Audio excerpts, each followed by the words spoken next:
What's up everyone? So I hope you guys are doing well. So हम लोगों ने पहले लेक्चर्स में ऑलरेडी IUPAC कर रखा है, कल ही किया है first time. So we are in a phase 1 today. ठीक है, फेज़ 1 अभी भी चलेगा, लेक्चर लंबा है फेज़ 1 का, बिकॉज IUPAC हम लोगों को मास्टर करना है, ऐसे वैसे नहीं पढ़ना है, ढंग से पढ़ना है, एक एक कॉन्सेप्ट आना चाहिए. तो हम लोग वही स्टार्ट कर रहे हैं. ठीक है, सो हम लोगों ने पिछले क्लास में ये ऑलरेडी पढ़ लिया था. कहाँ तक पढ़ लिया था हम लोगों ने? यहाँ तक ऑलरेडी कंप्लीट कर लिया था, राइट? दिस. तो अब हम लोग को क्या पढ़ना है? अब हम लोग को पढ़ना है step C which is naming.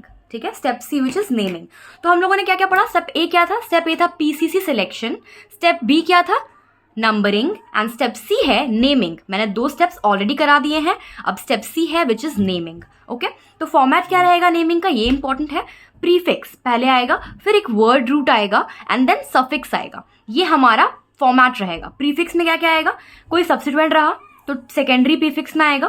ठीक है, कोई भी सब्स्टिट्यूएंट हो सकता है, हैलोजन हो सकता है या कोई भी सब्स्टिट्यूएंट हो सकता है. पढ़ेंगे हम लोग आगे सब्स्टिट्यूएंट्स के बारे में.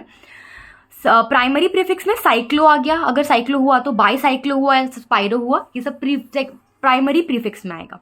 वर्ड रूट क्या है? जितना नंबर ऑफ कार्बन रहेगा टोटल, वो है मेरा वर्ड रूट. पीसीसी में जितना नंबर ऑफ कार्बन रहेगा. And then primary suffix. What is primary suffix? इन, आइन, एन, ये. एंड लास्टली फंक्शनल ग्रुप, जैसे ओइक एसिड लास्ट में, इन ओइक एसिड ऐसे लिखते हैं ना हम लोग, तो फंक्शनल ग्रुप लास्ट में लिखते हैं. ठीक है, दैट इज सेकेंडरी सफिक्स. ये अपना बेस्ट फॉर्मेट रहेगा. इस तरीके से कोई IUPAC नहीं पढ़ाता, तो ये तुम लोग को समझना पड़ेगा. नोट क्या है? During naming of substituents they are arranged as per alphabetical order which is very important. हर सब्स्टिट्यूएंट को हम लोग जब अरेंज करेंगे IUPAC नेमिंग में, तो हम लोग को अल्फाबेटिकल ऑर्डर में ही रखना है. उसके अलावा अगर तुम करोगे तो वो गलत हो जाएगा. ठीक है, चलो आगे बढ़ते हैं. तो हम लोग को रेडिकल या फिर सब्स्टिट्यूएंट देखना है. तो ये बताओ, पीसीसी के साथ अगर तुम्हारा मिथाइल जुड़ा हो, सपोज ये पीसीसी है मेरा, इसको ध्यान दो, दिख नहीं रहा है इससे, बहुत ज़्यादा लाइट है, अभी मैं दिखा रही हूँ. सपोज ये मेरा पीसीसी है, दिस इज माई पीसीसी, और ये मेरा पीसीसी मैंने सेलेक्ट करा है, और यहाँ पे मेरा कोई सब्स्टिट्यूएंट जुड़ा है, सब्स्टिट्यूएंट. ठीक है, ये सब्स्टिट्यूएंट कुछ भी हो सकता है, मिथाइल, इथाइल, कुछ भी. तो सपोज ये मिथाइल जुड़ा हुआ है, CH3 जुड़ा हुआ है, तो ऑब्वियसली मिथाइल बोलेंगे हम लोग इस सब्स्टिट्यूएंट को. अगर इथाइल जुड़ा हो तो इथाइल बोलेंगे. दो कार्बन वाला जुड़ा हो, 3 कार्बन वाला तो प्रोपाइल बोलेंगे. यहाँ इंपॉर्टेंट है इसका, इथाइन, इथीन है ये एक्चुअली, तो इथिनाइल. हमेशा आइल लगा देते हैं हम लोग लास्ट में, आइल लगाना इज इंपॉर्टेंट. तो इथिनाइल, जिसको विनाइल भी बोल सकते हैं. ठीक है, अब तुम पढ़ोगे ये, तो ये क्या है भाई? तुम बोलोगे मैम यहां से शुरुआत कर रहे हैं, तो 1 2 3 प्रॉप 1 इनाइल. समझ में आया? अब यहां देखो 1 2. तुम बोलोगे मैम, आप तो बोलती है मैम जहां से डबल बॉन्ड ज्यादा होता है लेकिन कम में आता है वहां से शुरुआत करते, तो मैं प्रॉप 2 इनाइल क्यों लिखूंगा? प्रॉप 1 इनाइल ही लिखूंगा. नहीं, पीसीसी से जहां से कनेक्शन है तुमको उसी नंबर से शुरू करना, यहीं से शुरू करना, इधर से नहीं कर सकते. तो प्रॉप 2 इनाइल ही होगा, याद रखना. ठीक है, यहां की बात करें तो ethynyl, because this is ethyne. Okay, what is this? Prop 2 ynyl, because 1 2 3, तो प्रॉप 2 आइनाइल समझ में आ गया होगा. इसको एक और नाम जानते हैं, इसको बोलते हैं प्रोपारगाइल. ठीक है, प्रोपारगिल. आगे बढ़े तो ये बहुत इंपॉर्टेंट है, ईडीन. ईडीन कब लगता है? जब भी पीसीसी के साथ डायरेक्ट डबल बॉन्ड से कुछ जुड़ा हो. जैसे कि ये 1 कार्बन वाला तो मिथाइलिडीन बोलेंगे इसको. ठीक है, 2 कार्बन वाला तो इथाइलिडीन बोलेंगे.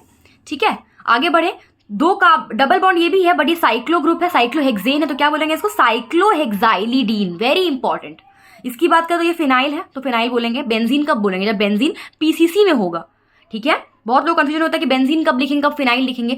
फिनाइल जब सब्स्टिट्यूएंट में रहेगा, और जब बेंजीन एक पीसीसी में रहेगा तब हम लोग बेंजीन बोलेंगे. यहाँ की बात करें तो दिस इज इथिलीन. ठीक है, तो ये सारे मेरे रेडिकल थे जिसको हम लोग नेमिंग करना इंपॉर्टेंट है, पता होना चाहिए कैसे नेमिंग करते हैं. ओके, तो आगे बढ़ते हैं. अब सब्स्टिट्यूएंट के बारे में पढ़ेंगे. तो सब्स्टिट्यूएंट 2 टाइप का होता है, एक होता है सिंपल सब्स्टिट्यूएंट, एक होता है कॉम्प्लेक्स सब्स्टिट्यूएंट. सिंपल में क्या क्या आ जाएगा भाई? Alkyl, alkoxy. एल्कोक्सी क्यों? बिकॉज OR है, ऑक्सी, तो alkoxy. Halogen, nitro group, नाइट्रीटो group, ये सब सब्स्टिट्यूएंट्स में आते हैं. ठीक है, अब कॉम्प्लेक्स सब्स्टिट्यूएंट्स में क्या क्या आ जाएगा देख लो.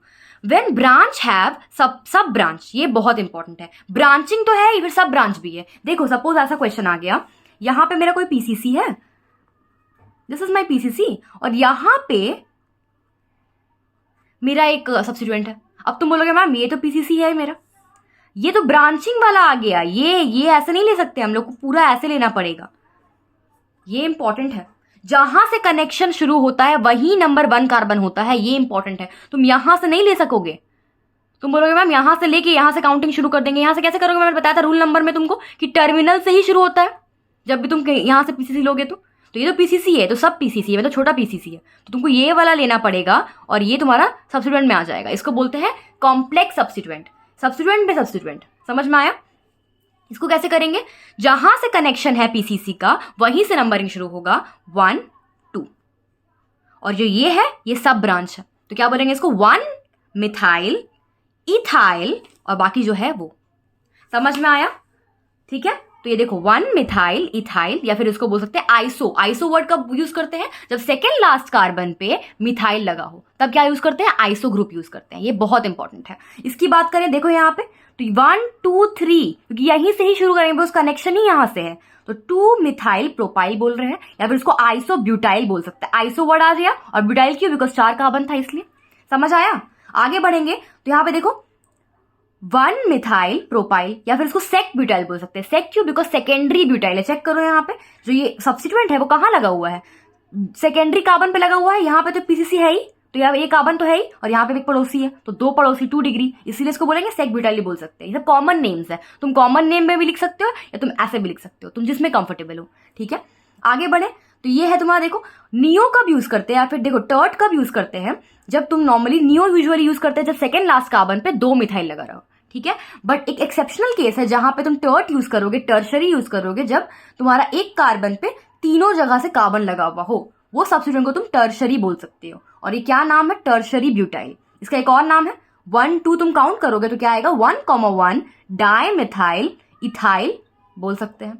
ठीक है, यहाँ की बात करें तुम इसको नियोपेंटाइल भी बोल सकते हो, या तो तुम नॉर्मल बोल सकते हो 1 2 3 2,2 डाई मिथाइल प्रोपाइल। तुम्हारी जो मर्जी, तुमको ये नाम सही नहीं लग रहा है, नियो आइसो टर्ट यूज करने का मन नहीं कर रहा है, कोई बात नहीं, तुम नॉर्मल आईयूपीएसी नेमिंग में भी जा सकते हो। ठीक है, ओके, तो अब कुछ नोट्स है जो हम लोग को ध्यान देने हैं। Iso sec tert are accepted in IUPAC, ये इंपॉर्टेंट है। अगर किसी को आइसो सेक टर्ट यूज करने का मन है तो तुम आईयूपीएसी में इसको यूज कर सकते हो, बिकॉज दे आर एक्सेप्टेड। ठीक है, अब यहाँ पे एक और इंपॉर्टेंट है, to show total number of simple substituent हम लोग क्या यूज करेंगे? सपोज कोई नॉर्मल सब्स्टिट्यूएंट है, क्लोरो है, नाइट्रो है, उसको हम लोग 2 रहेगा तो क्या बोलेंगे? डाई, 3 रहेगा तो ट्राई, ऐसे यूज करेंगे। बट कॉम्प्लेक्स सब्स्टिट्यूएंट्स के केस में बिस, ट्रिस, टेट्राकिस, पेंटाकिस ऐसे यूज करेंगे कॉम्प्लेक्स में। ठीक है, अगर कॉम्प्लेक्स 2 रहा तो बिस, 3 रहा तो ट्रिस, ऐसे यूज करेंगे। ट्राई बाय यहाँ पे यूज नहीं करेंगे। ठीक है, लास्ट हम लोग का पॉइंट ये है, व्हाट इज आईएनसी? आईएनसी मतलब आइसो नियो साइक्लो। याद करने का तरीका है, ये तीनों जो है, बस यही तीनों चीजें हम लोग अल्फाबेटिकल ऑर्डर में यूज कर सकते हैं, सब्स्टिट्यूएंट को यूज करते हैं। ठीक है, अल्फाबेटिकल ऑर्डर लिखते हैं ना, तो उसमें हम लोग इसको ले सकते हैं, और डाई, ट्राई, टेट्रा इन सबको नहीं लेंगे। सपोज तुम्हारे पास क्वेश्चन दिया हुआ है, सपोज तुमको क्वेश्चन दिया हुआ है इथाइल और एक में डाई ब्यूटाइल। ठीक है, ठीक है, तुम क्या यूज करोगे? इथाइल और डाई ब्यूटाइल है, देखो यहाँ पे सपोज तुमको दिया हुआ है इथाइल और डाई ब्यूटाइल। ठीक है, तुम क्या करोगे इस बार? तुम किसको पहले लिखोगे? तुम डी वाला वर्ड पहले लेके लिखोगे तो तुम्हारा ये पहले आएगा, है ना, और अगर ई वाला लिखोगे तो ये पहले आएगा। किसको पहले लोगे? देखो यूजुअली हम लोग डाई वाला वर्ड कभी नहीं लिख सकते। आईएनसी रूल याद रखना, आईएनसी में आता है क्या? ये डाई नहीं आता, इसका मतलब तुम इसको अल्फाबेटिकल ऑर्डर में यूज नहीं कर सकते, तुमको बी यूज करना पड़ेगा और ई यूज करना पड़ेगा। और खुद सोचो क्या आएगा, तो ये आएगा। समझ आया? This is the concept behind everything. Conceptually पढ़ोगे तो सब कुछ ईजी लगने लगेगा, कॉन्सेप्चुअली नहीं पढ़ोगे तो सब कुछ टफ लगने लगेगा। ठीक है, सब कुछ तुमको मगअप करना पड़ेगा, और मगअप करना नेवर ऑन ऑप्शन। ठीक है, एक और इंपॉर्टेंट चीज, द फर्स्ट लेटर, कॉम्प्लेक्स के केस में ऐसा नहीं होता। कोई भी कॉम्प्लेक्स सब्स्टिट्यूएंट रहेगा, उसका पहला डिजिट कोई भी नंबर रहे, डाई रहे, टेट्रा रहे, या नॉर्मल से शुरू हो जाए, कुछ भी रहे, उसका पहला जो अल्फाबेट है वही उसका अल्फाबेटिकल ऑर्डर होगा। कॉम्प्लेक्स के लिए, सिंपल के लिए नहीं। बहुत इंपॉर्टेंट है। ठीक है, अभी क्वेश्चंस करेंगे तो सब समझ में आ जाएगा। ओके, और मैं रहूं और क्वेश्चन ना करो ऐसा तो हो नहीं सकता, तो क्वेश्चन तो कराना ही है। तो तुम लोगों को 6 क्वेश्चन दिया गया है। ठीक है, सारे 6 के 6 फटाफट से करो, फिर मैं तुमको बताऊंगी स्टेप वाइज एकदम कैसे करना है। अभी जो मैंने सिखाया उस सब तरीके से करो, जल्दी से जल्दी करो। 4 यहाँ दिख रहा है, 5 और 6 फटाफट से करो। ठीक है, मैं टाइम दे रही हूँ तुम लोग को, जल्दी से करो। ओके, आई होप तुम लोगों ने कर लिया होगा। अब मैं करके दिखाती हूँ तुम लोगों ने सही किया है कि नहीं। अपने आप को मार्क्स देना, 6 में से कितना मार्क्स तुम लोग को मिल रहा है। ठीक है, कमेंट सेक्शन में बताना। चलो आगे बढ़ते हैं। तो अब हम लोग को पीसीसी सेलेक्ट करना, सबसे पहले पीसीसी सेलेक्ट करना है। सबसे पहले मैं पहले देख के पता कर ली हूँ कि पीसीसी मेरा ये होगा। सबसे लंबा कार्बन वाला, क्योंकि ना इसमें PFG है, ना इसमें मल्टीपल बॉन्ड है, ना ही कुछ है, ठीक है। तो डायरेक्टली मैं लंबा कार्बन का चूज करूंगी, ठीक है। उसके बाद अब हम लोग बहुत ईजी नेमिंग है, इसमें कुछ है नहीं नंबरिंग, तो हम लोग को देख के समझ में आ रहा पहले यहाँ से आ रहा, तो ऑब्वियसली हम लोग यहाँ से शुरू करेंगे। 1 2 3 4 5 6 7, ये बहुत बेसिक क्वेश्चन है, सबको सही होना चाहिए। 2 मिथाइल, हाँ गलती पहले ही कर दिया मैंने। 2 मिथाइल पहले कैसे लिखेंगे भाई, बिकॉज इथाइल है, एम पहले आता है कि ई पहले आता है, ई पहले आता है, तो क्या लिखेंगे पहले 4 इथाइल 2 मिथाइल, आगे हेक्सेन, और तो कुछ है ही नहीं, वेरी इजी नेमिंग, ठीक है। आगे बढ़ते हैं। अब यहाँ पे हम लोग ने ऑलरेडी ऐसा पीसीसी वाला कर चुका है, ये सेम क्वेश्चन किया, अब इसका नाम लिखना है। तो पीसीसी सिलेक्ट करना बहुत आसान है, हम लोग ऑलरेडी सीख चुके हैं सब कुछ, ठीक है। सेलेक्ट कर लिया, नंबरिंग करना शुरू करेंगे यहाँ से कि यहाँ से, ऑब्वियसली यहाँ से 1 2 3 4 5 6 फटाफट से कर लेते हैं। तो यहाँ पे 2 मिथाइल है, यहाँ पे 1 मिथाइल है, तो क्या करेंगे हम लोग 2 2 3 ट्राई लिखेंगे, because this is not a complex substituent, तो ट्रिस तो लिखेंगे नहीं, ट्राई लिखेंगे। 2 2 3 ट्राई मिथाइल, और नॉर्मल कितना है hexane. Very easy naming, okay. आगे बढ़ते हैं। तो ये सब बहुत इजी नेमिंग है, हम लोग और बहुत टफ नेमिंग करने वाले हैं, मास्टर करने वाले हैं IUPAC को, हर एक कॉन्सेप्ट क्लियर होगा, ठीक है। अब यहाँ बताओ क्या करेंगे, नंबरिंग कहाँ से शुरू करेंगे, यहाँ से कि यहाँ से, ऑब्वियसली यहाँ से। मल्टीपल बॉन्ड प्रायोरिटी पता है ना, मल्टीपल बॉन्ड प्रायोरिटी, तो यहाँ पे क्या करेंगे 4 क्लोरो लिखेंगे, 4 क्लोरो, फिर क्या है भाई हेक्स 2 इन, वेरी इजी। अब आगे बढ़ते हैं इधर, ये तो बहुत आसान है, सारे इजी दिए हैं मैंने इस बार, ठीक है। अभी टफ करेंगे हम लोग आगे, जल्दी जल्दी कर लेते हैं।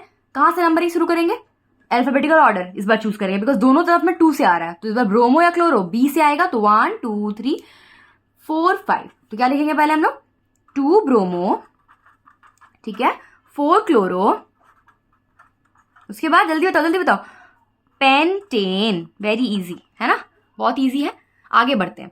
तो इसमें हम लोग को ऑलरेडी पता है, अब बहुत बच्चे कंफ्यूजन हो जाएगा यहाँ पे कि भाई देखो 2 तरीके से चूज कर सकते हो। यहाँ पे तुम क्या 2 तरीका है, यहाँ पे तुम पीसीसी क्या सिलेक्ट करोगे। बहुत लोग बोलेंगे हम लोग को मल्टीपल बॉन्ड देखना है, तो मैं ये ले रहा हूँ दिस वन, ठीक है। एक तुम ये लोगे, बहुत लोग ये लेंगे, अब बहुत लोग बोलेंगे मैं तो ये लूंगा भाई, मैं ये, मेरा पीसीसी ये है, दिख रहा है मेरा पीसीसी है। अब तुम बोलो ग्रीन वाला सही कि पर्पल वाला, ऑब्वियसली पर्पल वाला, क्यों, देखो ग्रीन और पर्पल दोनों में ही मल्टीपल बॉन्ड 3 ही है, ठीक है। अब पर्पल वाला में फायदा एक और क्या है, कार्बन नंबर भी ज्यादा है, तो हम लोग किसको सिलेक्ट करेंगे, पर्पल वाला को सिलेक्ट करेंगे। अब नंबरिंग कर लेते हैं फटाफट से, नंबरिंग कहाँ से शुरू करेंगे, जहां से मल्टीपल नंबर पास में 1 2 3 4 5 6 7 8। अभी तुम लोग को बताया कि 5 पीसीसी से जब डबल बॉन्ड डायरेक्टली कनेक्ट होता है तो क्या बोलते हैं इसको, आइडीन, ईडीन लगता है लास्ट में, एक कार्बन है तो क्या बोलेंगे इसको 5 मिथाइलिडीन, है ना, 5 मिथाइलिडीन। उसके आगे क्या लिखेंगे हम लोग बताओ जल्दी, 8 कार्बन है तो ऑक्ट या फिर ऑक्टा लिखते हैं हम लोग, ऑक्टा। 1 3 6 1 3 6 try in, done. तो हम लोगों ने ये भी कर लिया। लास्ट क्वेश्चन है हमारा दिस वन, ठीक है। तो इस बार क्या करेंगे हम लोग, ये बहुत इजी है। कहाँ से शुरुआत करेंगे, यहाँ से कि यहाँ से, मैंने बताया था तुम यहाँ से शुरुआत नहीं कर सकते हो, तुमको पूरा ये डबल बॉन्ड को लेना पड़ेगा। तुम यहाँ से शुरुआत करोगे तुमको यहाँ जाना पड़ेगा, तुमको यहाँ से शुरुआत करना पड़ेगा। तो 1 2 3 4 5 6, वेरी इजी। क्या लिखेंगे इस बार हम लोग, पीसीसी तो मेरा यही है ना, तो 3 ब्रोमो, ठीक है, ये लिख दिया। अब साइक्लो, उसके बाद हेक्स 1 इन, ठीक है। तो हम लोगों ने सारा नाम लिख लिया, बताओ मुझे कितना किसका सही है, ठीक है। अब तुम नेक्स्ट ये अब आज क्लास के लिए इतना ही है हम लोग के लिए, ठीक है। आज जो सीखे इतना ही सीख लेंगे। अभी थोड़ा सा वीडियो इस बार छोटा आ रहा है आज का, कल का वीडियो अच्छा बड़ा आएगा, बिकॉज हम लोग उसमें हर एक each and every functional group के लिए अलग से IUPAC नेमिंग करना सीखेंगे, एसिड के लिए अलग से, एस्टर के लिए अलग से, सब के लिए। तो बिल्कुल मिस मत करना वो वीडियो भी, ठीक है। तो आज के लिए इतना ही। आई होप तुम लोगों को वीडियो बहुत पसंद आया होगा। लाइक करो, शेयर करो, सब्सक्राइब करो, बहुत इंपॉर्टेंट है ये करना, बिकॉज ज़्यादा से ज़्यादा लोगों तक पहुंच सके। और IUPAC भी बहुत जल्द खत्म हो जाएगा और हम लोग बहुत जल्दी नीट से पहले ऑर्गेनिक केमिस्ट्री को मास्टर कर लेंगे। तो लगे रहो, बाय बाय।